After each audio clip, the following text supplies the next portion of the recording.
नमस्कार, आप देख रहे हैं आवाज इंडिया, देश की भरोसेमंद आवाज। मैं हूं पिंकी और मैं अजीत। आइए नजर डालते हैं देश और दुनिया की बड़ी खबरों पर।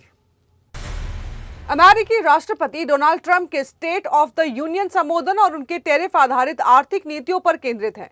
ट्रंप ने अपने संबोधन में टैरिफ को अपनी सबसे बड़ी सफलता बताया और दावा किया है कि इससे अमेरिकी नागरिकों पर वित्तीय बोझ कम हुआ है और सैकड़ों अरब डॉलर की आमदनी हुई है।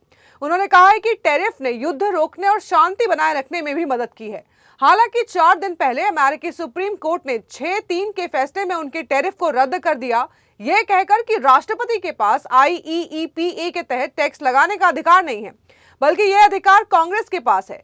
ट्रंप ने इस फैसले को बहुत दुखद बताया, लेकिन यह भी कहा कि अधिकांश देश और कंपनियां पुरानी डील बनाए रखना चाहती हैं। ट्रंप ने अपने संबोधन में नए 10% ग्लोबल टैरिफ और अन्य जांच जारी रखने का संकेत दिया है और कांग्रेस की मंजूरी के बिना भी टैरिफ जारी रखने की योजना का दावा किया है। यह संबोधन उनके आर्थिक एजेंडे और विदेश नीति में टैरिफ की भूमिका को उजागर करता है। आयकर विभाग ने यूपी के बसपा विधायक उमा शंकर सिंह के लखनऊ और बलिया स्थित आवास, कार्यालय तथा सोनभद्र में खनन व्यवस्था से जुड़े ठिकानों पर छापेमारी की है। लखनऊ में उनके घर पर करीब 50 अफसरों की टीम फाइलों, इलेक्ट्रॉनिक डिवाइस और रिकॉर्ड्स की जांच कर रही है, जबकि घर में मौजूद किसी को बाहर जाने की अनुमति नहीं है। उमा शंकर सिंह कैंसर से पीड़ित हैं और आइसोलेशन में रह रहे हैं। सोनभद्र में आयकर टीम ने व्यापारियों के घरों पर रेड की, जिससे इलाके में हड़कंप मच गया। विधायक बलिया की रसड़ा विधानसभा सीट से लगातार 3 बार जीत चुके हैं और पहली बार 2012 में बसपा के टिकट पर चुने गए थे। केंद्रीय गृह मंत्री अमित शाह आज 3 दिन बिहार के दौरे पर हैं। इस दौरान वे सीमांचल क्षेत्र में रहेंगे और सीमावर्ती जिलों की सुरक्षा, घुसपैठ और विकास कार्यों की समीक्षा करेंगे। वे अधिकारियों के साथ बैठक करेंगे और घुसपैठ पर विस्तृत चर्चा करेंगे। इस दौरे के बीच आरजेडी के प्रधान महासचिव और विधायक रणविजय साहू ने दावा किया है कि सीमांचल और पश्चिम बंगाल के कुछ हिस्सों को मिलाकर केंद्र शासित प्रदेश बनाने की तैयारी चल रही है। उनका कहना है कि इस कदम से ममता बनर्जी और आरजेडी के वोट बैंक को नुकसान होगा। आरजेडी ने इसे बंगाल चुनाव में लाभ देने के लिए बीजेपी की रणनीति बताया। बीजेपी ने इस दावे को पलटवार किया है। पार्टी के वरिष्ठ नेता और विधायक मिथिलेश तिवारी ने कहा है कि सीमांचल में घुसपैठ सबसे बड़ी समस्या है और स्थिति के अनुसार केंद्र शासित प्रदेश बनाने तक का विकल्प खुला है। अमित शाह का निर्णय सीमा सुरक्षा और घुसपैठ को रोकने पर आधारित होगा।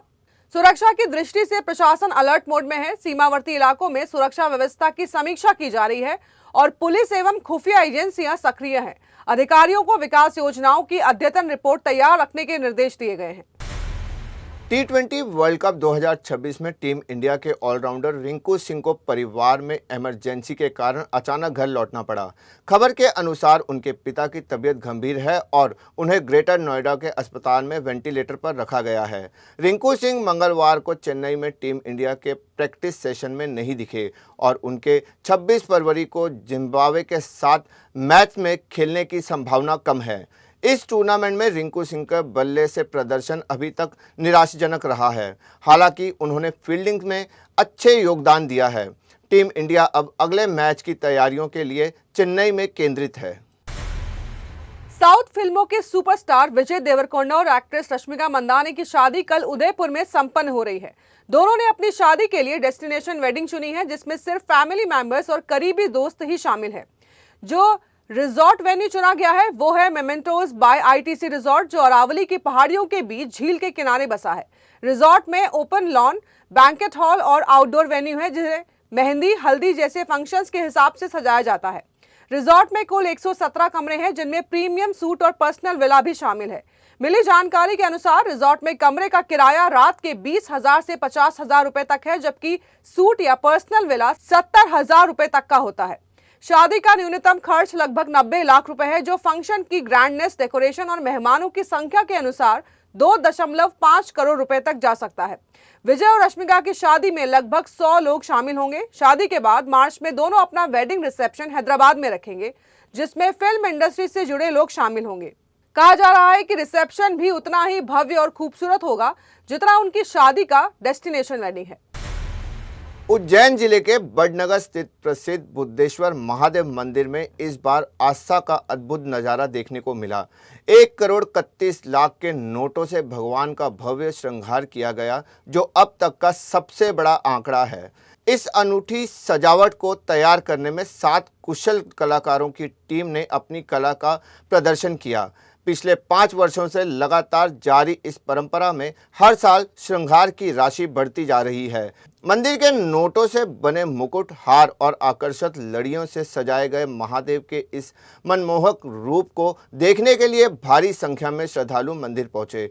बुद्धेश्वर महादेव मेले के अध्यक्ष संदीप पटोले ने बताया कि 5 साल पहले यह राशि 51 लाख रुपए थी और अब से लगातार बढ़ती जा रही है।